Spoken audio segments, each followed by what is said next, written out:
Olá, o Brasil Leitor História de hoje vai falar do voto indígena. Na época da descoberta do Brasil, eles chegaram a ser quase 5 milhões de pessoas que viviam livres pelo território.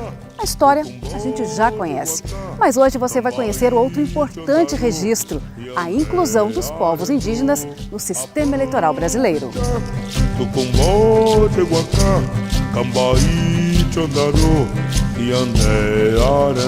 Você sabe dizer por que os índios não puderam votar no Brasil durante um bom tempo?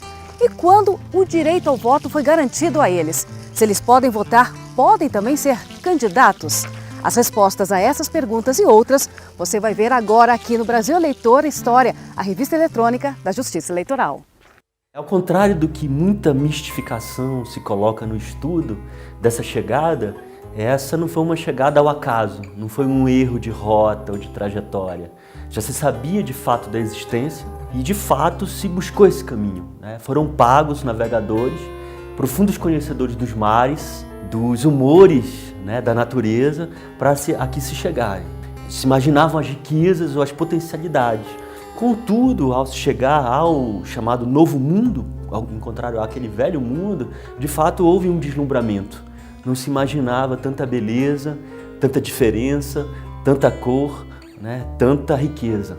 Então, de fato, houve um choque.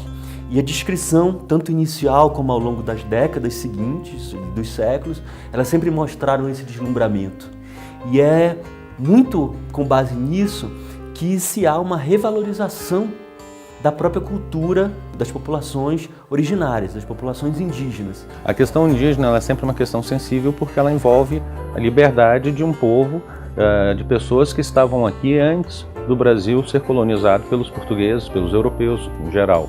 O índio ele tem a sua cultura, ele tem os seus costumes que pela Constituição eles têm que ser preservados, eles têm que ser garantida essa liberdade que se dá a quem aqui já estava. Só depois de séculos de colonização e até de escravidão, o mundo volta a atenção para o bem-estar da população indígena.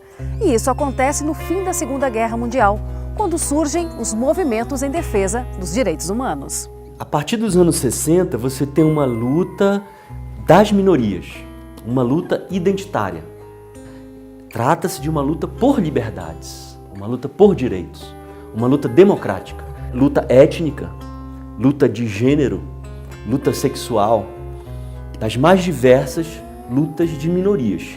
E a luta indígena, apesar de certa maneira restrita a certas regiões do planeta, ela também ganha muita força. E de fato, esse movimento, tanto o movimento indígena quanto o movimento negro, ele é retomado e ele vai ganhando força de defesa dessa identidade, defesa desses interesses dessas populações. Então começou a mudar essa relação a partir da necessidade do homem branco de penetrar nos territórios indígenas, né? Sem respeitar, por exemplo, a demarcação das terras. Então essas realidades começaram a afetar o comportamento do governo e também a reação dos povos indígenas na defesa dos seus direitos. No Brasil, em 1973, é criado o Estatuto do Índio. O Estatuto é um passo importante na política indigenista, ao estabelecer novos referenciais no que diz respeito aos direitos dessa população. Até hoje, o Estatuto é um marco de grande importância na busca pela preservação dos costumes e tradições dos povos indígenas.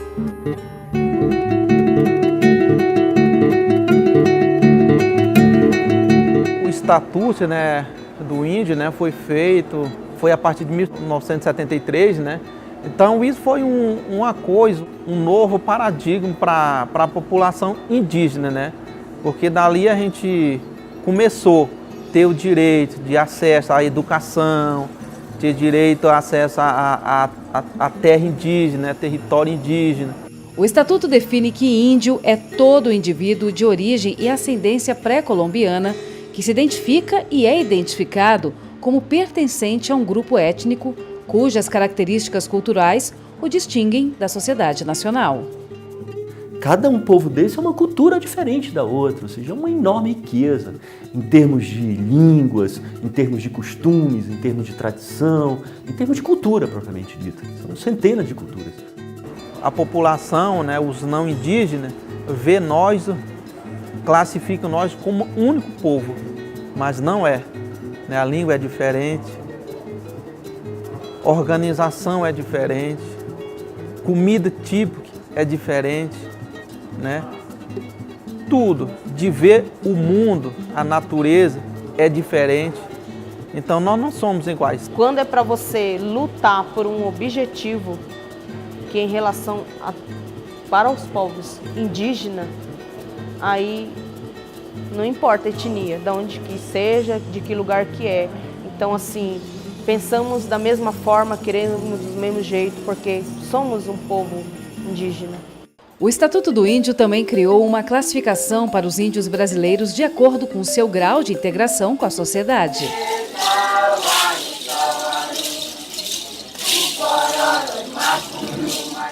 Na integração com a cidade moderna, com os povos que vieram habitar o Brasil, é que há uma separação, que se chama do índio integrado, ou seja, aquela pessoa que é capaz de exercer os atos normais da vida civil, capaz de se expressar em português, capaz de se fazer entender e entender o que está acontecendo com ele, daqueles índios que ainda não têm esse conhecimento e hoje em dia esse número está sempre diminuindo, porque há uma integração maior. Para essas pessoas que ainda não têm a capacidade de se expressar, é que se cria o sistema da tutela, que é exatamente aquela mesma tutela que se dá a quem é incapaz, no sentido de ser incapaz de expressar a sua vontade. Então, o Estado provê pessoas que conheçam a cultura indígena, que saibam interpretar o que a cultura indígena quer, para agir como um intérprete perante a sociedade, dizendo o que os índios estão querendo é isto ou é aquilo. A princípio, a tutela significaria algo em torno de uma proteção, de um acolhimento, só que com algum preço. E esse preço significa ceder a autonomia. Enquanto ele não é reconhecido como integrado, capaz de compreender o significado das palavras, dos documentos que ele assina, do seu comportamento perante a sociedade, o Estado ainda provê esse auxílio, essa tutela. Então, de uma certa maneira, com toda a crítica ao conceito de tutela, ele acaba também se tornando muito importante na tentativa de defender esses povos. Ou seja, eu, como homem branco, não posso chegar numa área indígena e fazer o que eu quero, meu bel prazer. Qualquer coisa que acontecer com essa população, o Estado tem responsabilidade. Então, o Estado acaba assumindo a responsabilidade do que acontece com essas populações. E o Estatuto traz o seguinte: índios já integrados, ou seja, aqueles que já são reconhecidos pelos seus direitos civis, mas que ainda conservam a sua cultura, podem exercer plenamente os seus direitos políticos. Antes de 88, havia essa distinção. Não digo só da lei atual do Estatuto do Índio, mas toda a legislação que tratou dos indígenas, ela tratava separando. Aqueles que estavam integrados, que se expressavam em língua portuguesa, eles podiam se alistar. Mas apesar dos avanços sociais e da criação do Estatuto, os índios continuaram enfrentando dificuldades para garantir os seus direitos civis. Foi só a partir da promulgação da Constituição de 88, conhecida como Constituição Cidadã, que aí sim a população indígena conseguiu alcançar a plenitude dos seus direitos. Nós percebemos que nós tínhamos que mostrar para a sociedade que se a Assembleia Constituinte não tivesse um índio, ela ficaria meio capenga, né? Tipo aquela cadeira que tem o pé mais torto. Por quê? Porque não teria as primeiras nações, os primeiros povos do Brasil representados numa Assembleia Constituinte para construir a Constituição brasileira. E realmente não conseguimos eleger ninguém. Apesar de tudo, nós não perdemos a esperança de interferir na elaboração da nova Constituição brasileira, quando nós montamos a estratégia de chamar aquilo que a gente tem mais de sagrado, que é a espiritualidade indígena, para fazer as rezas, as orações, para despertar o coração dos congressistas, né? A cultura indígena, né? Fazer as danças dentro do Congresso Nacional e os acordos políticos feitos pelos indígenas. Com quem? Principalmente com o cacique da Constituinte, que era o Ulisses Guimarães, para pedir para ele cuidar daquilo que a gente tinha acordado nos debates da Constituição. Ou seja, que ele não permitisse que nenhum acordo feito fosse tirado. E ele garantiu isso e tivemos um capítulo, né, inédito na história dos povos indígenas, onde principalmente estão garantidos dois aspectos. Primeiro, o direito aos territórios. O outro direito era exatamente o direito de sermos reconhecidos como sociedades distintas. Índio-terena é índio-terena, índio-carajá é índio-carajá. E isso também fez com que o próprio movimento indígena começasse a falar da questão dos povos, né, distintos, línguas, divulgar isso.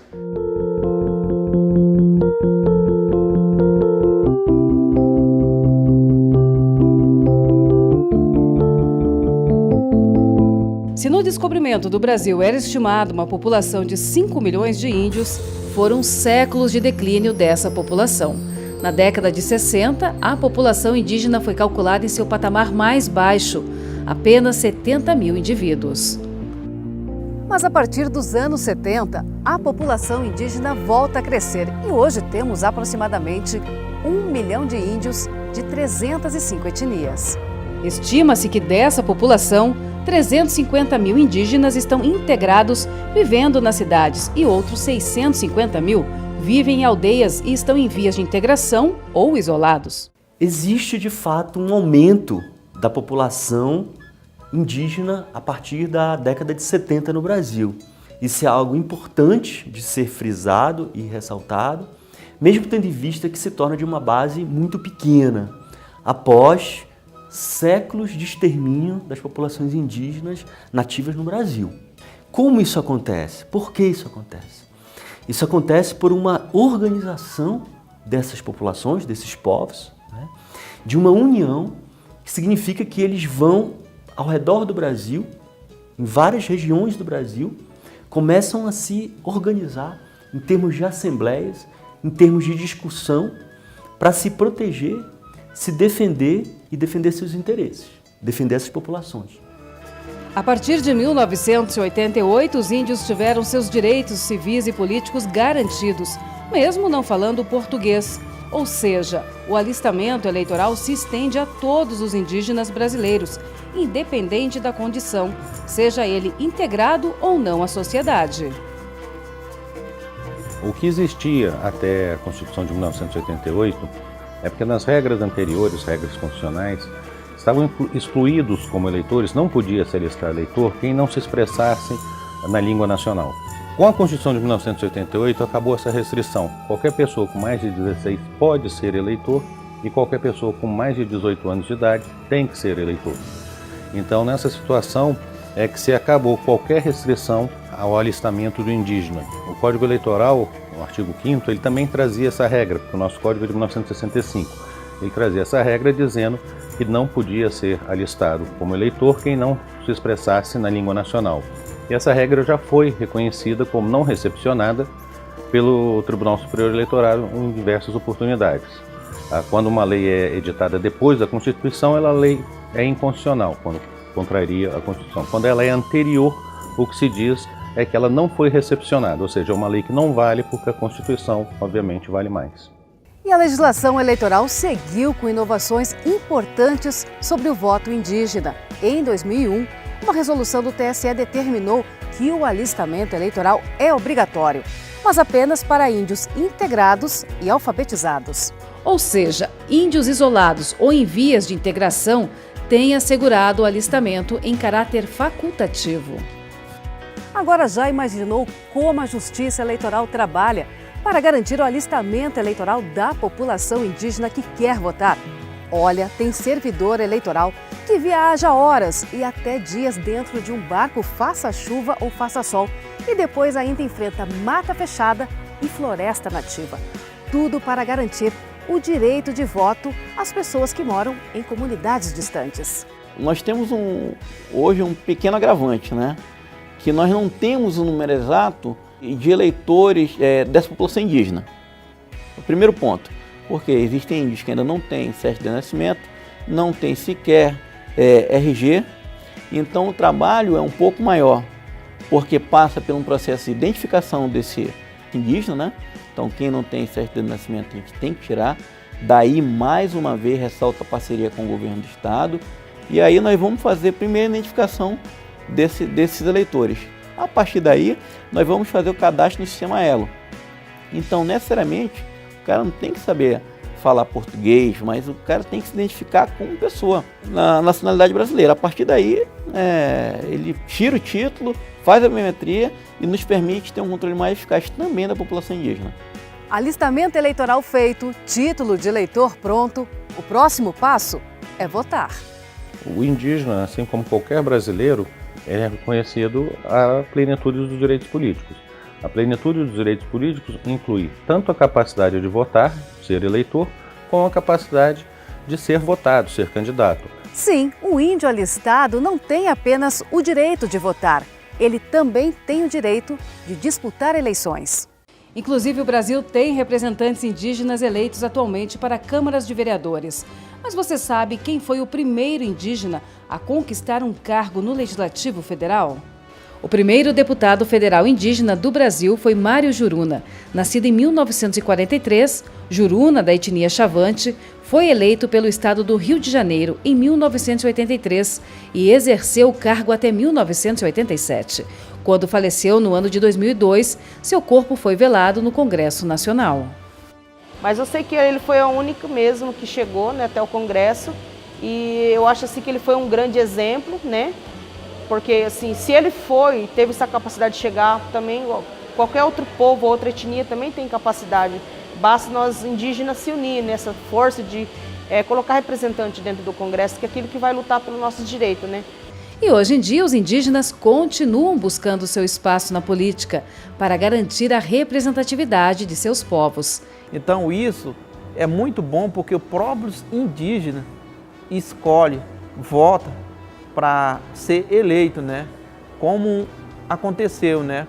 Os 3 vereadores que foram eleitos lá, a maior parte dos votos, né, saiu da comunidade indígena. Somente nas eleições municipais de 2016 foram 1.715 candidatos indígenas. Destes, 648 na região norte, 411 na região nordeste, 114 na região sul, 208 na região sudeste e 284 na região centro-oeste. E não é só no Brasil que os índios estão buscando representatividade na política. Alguns outros países da América do Sul também têm representantes indígenas eleitos. A Bolívia, por exemplo, foi o primeiro país a eleger um presidente indígena. O movimento indígena mais politizado, né, mais consciente, nasce com o surgimento de demandas internacionais também. A realidade da Bolívia, com Evo Morales, né, a realidade do Peru, a realidade, por exemplo, dos índios loiros, o Sami, né, da Noruega, da Finlândia, que tem um parlamento indígena. Também da Colômbia, a realidade da Colômbia, onde os senadores indígenas são eleitos com os votos dos índios, né, diretamente, sem precisar ser partidário. E hoje a gente tem algumas lideranças, né, que são políticos, que são lideranças representando a comunidade, né. Então isso é bom para a sociedade indígena, né, e também para a sociedade não indígena, para ter essa visão, olhar, né, de forma diferente, que realmente os indígenas é diferente. Se instalar uma sessão eleitoral exige logística de pessoas, equipamento, material, imagina então em uma aldeia indígena. Energia elétrica não é problema, até porque a urna eletrônica também funciona a bateria, que dura até 10 horas. Mas e o restante do trabalho? Como é que fica? Na aldeia tem sessão para fazer voto. Sim, nós temos uma sessão dentro da aldeia. Já foi 2 vezes. A gente votou lá dentro da aldeia. Dentro da aldeia, né, tem uma escola lá, nós temos uma sessão lá que a gente vota lá. Nós somos eleitores, né? Na minha comunidade, todos nós votamos. Dentro da nossa comunidade, quando está na época da eleição, da política, eles mandam a urna para dentro da aldeia mesmo. Nós não precisamos sair da aldeia para votar, votamos dentro da aldeia. Na minha aldeia foi uma conquista a urna ter ido para a comunidade, porque foi a pedido da comunidade. Nós indígenas sentíamos muita discriminação na cidade, na hora da votação, até a hora da chegada, a hora da saída. Então foi um meio que as pessoas fizeram documento, né? Dialogaram lá dentro do município com o pessoal da Justiça Eleitoral, né? Foi pedido, a gente conquistou isso. Uma zona eleitoral, ela abrange uma determinada região onde estarão algumas aldeias, certo? Então, aquele contingente de eleitores ele vai ser distribuído em seções, que são os locais de votação, que de preferência estarão sempre o mais próximo possível de algumas comunidades. Então, numa comunidade indígena, por exemplo, nos Igaricós, eu tenho um centro, né, que se chama Serra do Sol, que atrai várias comunidades para aquele local de votação, que chama seção, e esses eleitores chegam até aquela localidade. E o nosso dever, enquanto Justiça Eleitoral, é aproximar cada vez mais essa seção desse eleitor. E estima-se que 85 mil eleitores votam nas sessões eleitorais sediadas em território indígena. O dia da eleição dentro das comunidades indígenas é um dia muito esperado, né, pelas comunidades. Você, quando tem um período eleitoral, um dia de votação, você vai ter várias comunidades se mobilizando, tendo aquilo ali como um papel importante a ser desempenhado. Nas comunidades isoladas, o interesse deles, a consciência política, o interesse deles em fazer o alistamento eleitoral. E por que eles têm interesse nesse alistamento? Exatamente porque eles já sabem que com a carta de cidadania, como eles chamam, o título eleitoral, na mão, eles despertam a atenção das autoridades. E eles buscam isso, né? Então existe toda uma consciência de que é importante fazer parte do processo eleitoral. E quem são os mesários que atendem os eleitores nas sessões eleitorais criadas nas aldeias? Na minha aldeia, em Mato Grosso do Sul, na aldeia Teicuê, antes da eleição, preparam pessoas indígenas e não indígenas que trabalham dentro da escola. E tem pessoas também da comunidade que não faz parte, não tem vínculo dentro da escola, que é para trabalhar no dia, né, para fazer parte do mesário. É pessoa mesmo que próprio irmão chavante que fica na mesa, que cuida o aparelho para votação. Se os índios já podem votar hoje em dia, quais são as principais diferenças na lei para o eleitor indígena? Para fazer o alistamento, normalmente você pode levar sua certidão de nascimento ou sua carteira de identidade. O indígena que tiver esses documentos, lógico, poderá se alistar com esses documentos. Se ele não tiver, ele terá, com certeza, um documento emitido pela FUNAI, dizendo, inclusive, da condição dele como indígena. E, com base nisso, ele obtém o título de eleitor. Que é aquele índio que está numa comunidade isolada, aquela que não tem contato com o Estado brasileiro, com a sociedade, com outras cidades. E ele, obviamente, por conta disso, ele não sabia sequer da existência de um processo eleitoral. Então, ele não pode ser punido por não ter se alistado no momento oportuno, e é dada, então, a oportunidade dele se alistar. Ele pode se alistar, ele tem direito a votar, ele tem direito de ser eleitor, e não se cobrará nenhuma multa por conta dessa situação peculiar. Um dos requisitos que se tem para o alistamento é a comprovação de cumprimento com obrigação militar. Para os homens que até com 18 anos têm que fazer o alistamento militar. E isso é inclusive reconhecido que no caso dos indígenas, porque há uma legislação que não os obriga a se submeter ao serviço militar, obrigatório, eles apresentam essa documentação dizendo, eu sou indígena, reconhecido pela FUNAI, e, portanto, fica dispensada a apresentação desse comprovante de reservista ou comprovante de alistamento militar. E se o indígena decidir ser candidato, como são as regras? É óbvio que ele também se enquadrará em todas as regras que abrangem todos os brasileiros. Então, se ele tiver algum problema de inelegibilidade, aí ele não poderá ser candidato. Para determinados cargos tem que ter uma idade mínima, mas na situação geral ele poderá ser candidato. A democracia e o direito ao voto são conquistas que não dependem de cor, etnia ou classe social. É um direito meu, é um direito seu, é um direito de todos. O Brasil Eleitor História de hoje mostrou a garantia do voto à população indígena, que por muito tempo ficou de fora desse direito. Eu fico por aqui. A gente se vê no próximo programa. Até lá! Tchau! E